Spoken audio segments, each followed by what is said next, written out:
So we were married maybe 54 years ago in June.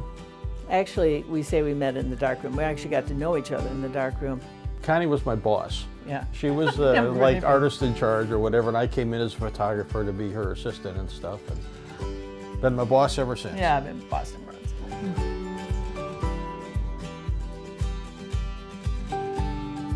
My parents gave me a gift of a Brownie camera. I immediately took a liking to it and started taking pictures of, things around the house. And I just kept up with that. I got more and more interested, kind of taught myself how to do things.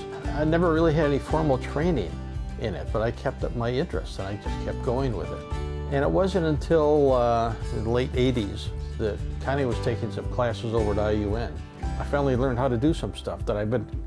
When you learn on your own, you tend to skip things.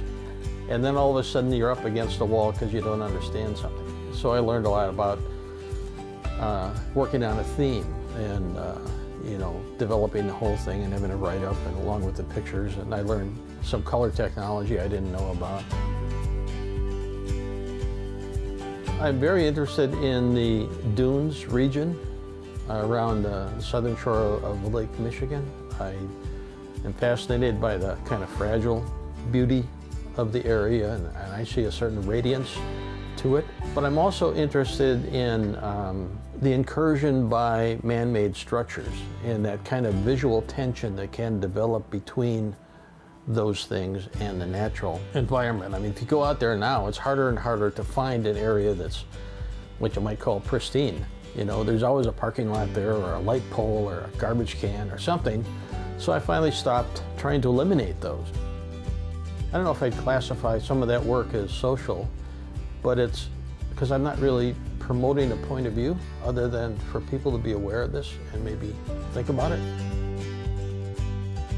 I was lucky because my mother did some artwork, did some sculpture, took some classes in college.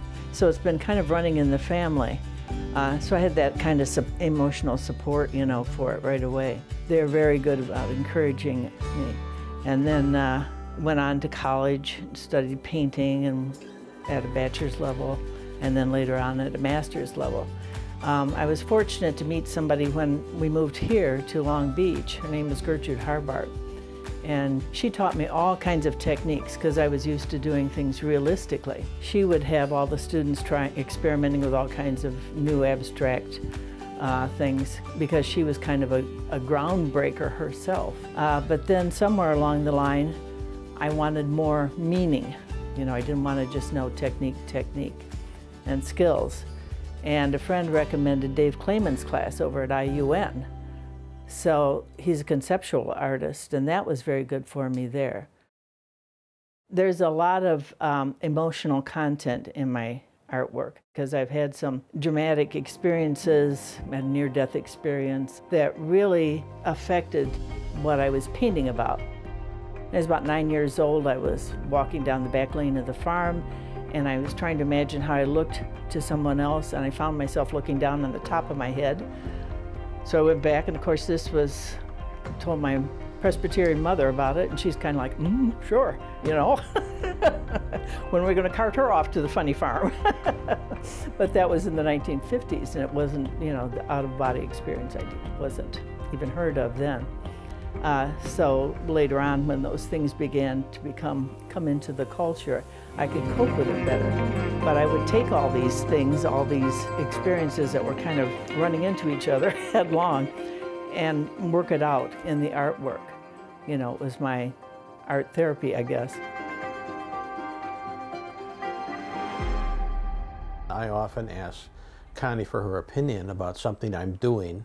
If I'm having trouble, especially if I'm having trouble deciding, is it better this way, or am I getting the thing across? And then Connie gives me her opinion about it, and I'll either use it or not. But I mean, that extra opinion helps. So we complement each other's work by kind of collaborating that way, talking about the concept and getting opinions about things. I think I'm very influenced by George. I hadn't really realized it, but he's been working in black and white for a couple of years, and so now I find myself doing charcoal, working in black and white all the time. We do this parallel play. I don't know if you've ever heard of that. When a child's developing, there's a certain time period where they do parallel play, where they watch each other and kind of learn from each other, but they don't really interact, but they kind of influence each other, just kind of go along side by side. And I think we do that a lot, and we talk a lot about art and critique a lot of artwork.